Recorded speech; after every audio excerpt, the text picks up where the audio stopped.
Ia tātou e whakaputahi nei I nui tēnei kaupapa me whakawake mō rātou ko mene atu ki te pō, a rā ko rātou o Paipura, a rā ko rātou o Tautahi, a rā o tātou whānau hoki. Hoki mai kia tātou, te hunga ora, tēnā koutou, kia ora tātou katoa. It's appropriate to welcome you here and in the tradition of our culture to acknowledge those who have passed on in the past year or so, those who were tragically lost in both Pipe River and Christchurch, and those of us with families and friends who have also passed on. They leave us a legacy, the living, to carry on in their stead, to make it better than we have received it, and to leave it in good shape for those who will come after us. I'm delighted to be here this morning and to welcome you all from the various parts that make up the energy sector. I'd like to acknowledge Her Worship the Mayor, Celia Wade-Brown. I'd like to acknowledge David Small, the Chief Executive of the Ministry of Economic Development, and Michael Underhill, the Chief Executive of the Energy Efficiency and Conservation Authority.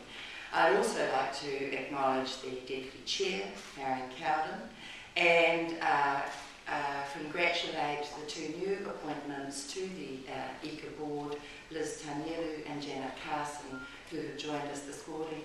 And of course, all of you, all of us, who come together out of a unified interest in building a stronger, more successful future for Aotearoa New Zealand.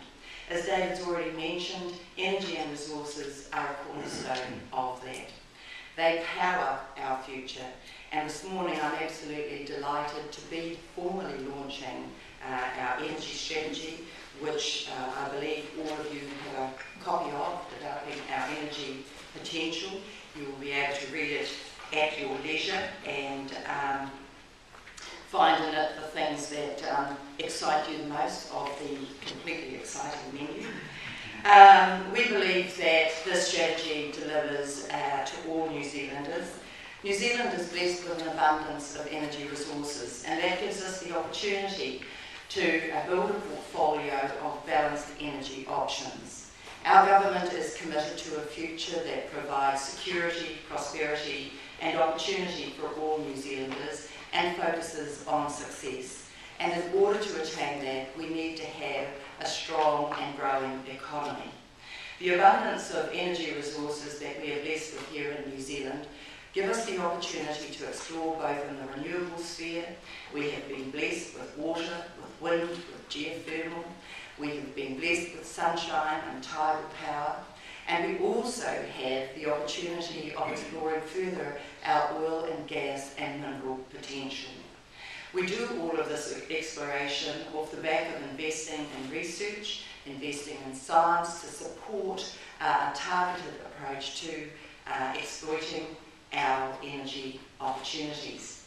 In the renewables area, we maintain our commitment to achieving 90% renewable, 90% electricity generation as a basis from our renewables.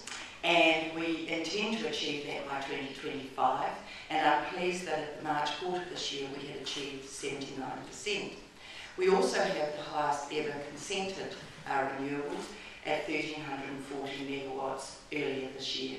So we continue to invest in this area, and we do so, for instance, by releasing the National Policy Statement on Renewable Energies, by joining the International Renewable Energy Authority earlier this year. We also continue to invest by introducing the emissions trading scheme, which we see changing behaviour, and we remain committed to supporting success in this area. We're also very interested in harnessing consumer power, and so those of you who have not yet participated in the whatsmynumber.org.nz campaign still have the opportunity to rush from here to your computers to see how you are faring in terms of the savings in your home.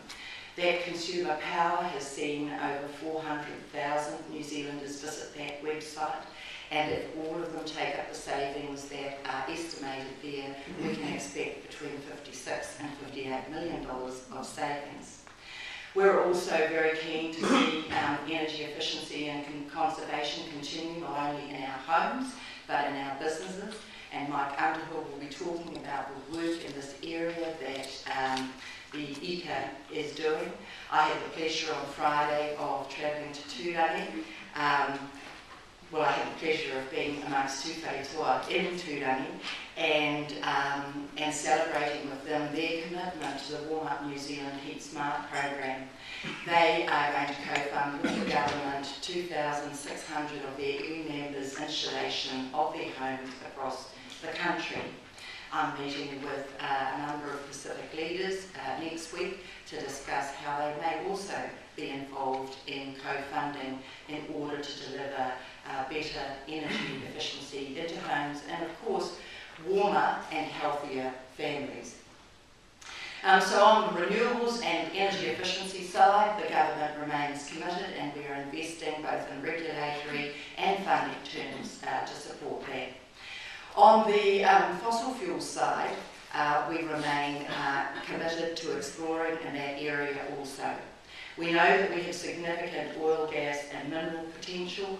We know that that brings significant wealth to our community, and we know that we need to have both an operational and regulatory regime in place to ensure and assure communities that we are striking the right balance between meeting our environmental responsibilities while exploring our economic opportunities.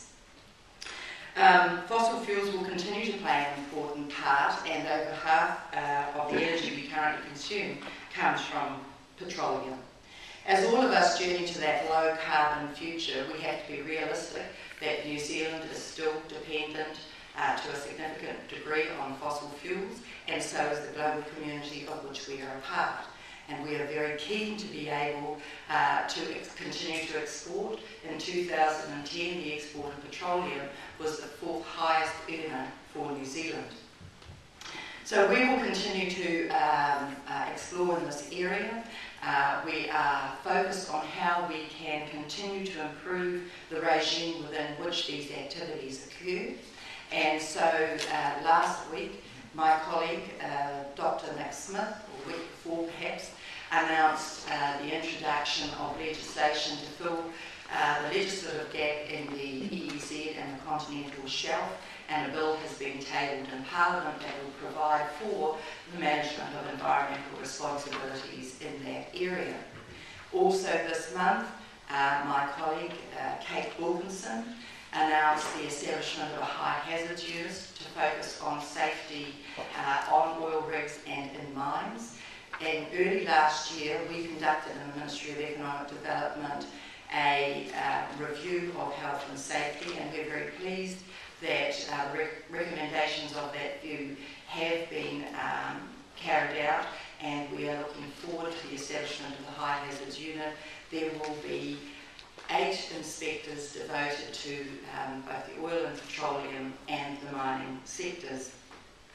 The Minister of Transport, the Honourable Stephen Joyce, is reviewing the liability insurance requirements for the industry and is looking to raise it above the current level of $30 million. In addition, this morning I'd like to announce the release of the Woodward Report, which indicates to us that on current use and productivity we can look forward to future earnings of $3 billion, or around $3 billion off the oil, gas and minerals industry, and with future exploration this could rise to as much as $12.7 billion, which will be a significant contribution to the funding of schools, hospitals, roads and broadband. And the good news just keeps on coming. I'm also announcing today that we are proposing to change the way that we permit. We have had significant feedback about the need to improve our permitting regime, and so today I am announcing that we will be ending the current priority and time approach, which basically leaves all of the, well, and we want to replace it with a much more managed approach whereby the government can indicate what acreage is available and do so on a predictable schedule so that there can be certainty across the industry, but also so that there can be certainty as to when the community, local government, iwi, can have the opportunity to raise any concerns or interests they have about the permitting process. There will be 40 working days for submissions to be made about this.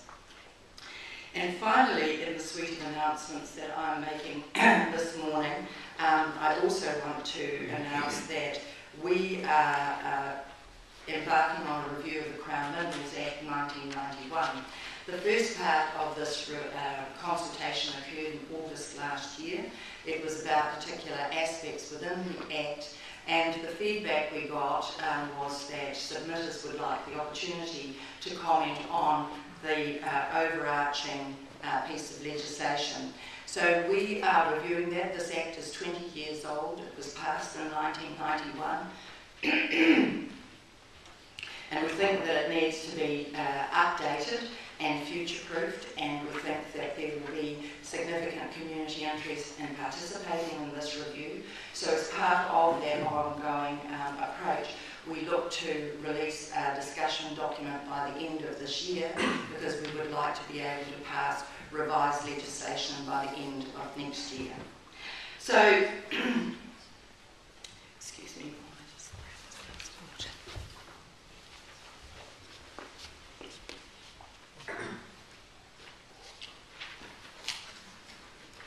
So, ladies and gentlemen, I'm absolutely delighted to be officially launching our New Zealand Energy Strategy 2011 to 2021, developing our energy potential. It covers both the energy strategy and the next 5 years of the energy efficiency and conservation strategy.